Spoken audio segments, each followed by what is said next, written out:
अमुची महावंदनीय अति प्राणप्रिय ही माय मराठी अमुची.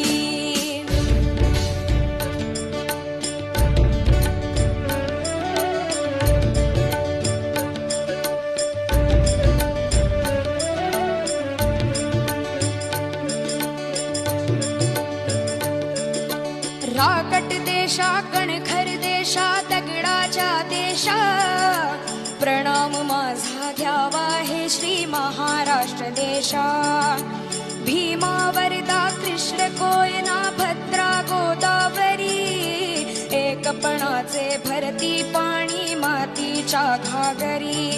योग्यांची अन संतांची भक्तांची माळकऱ्यांची ही देव देशन धर्मासाठी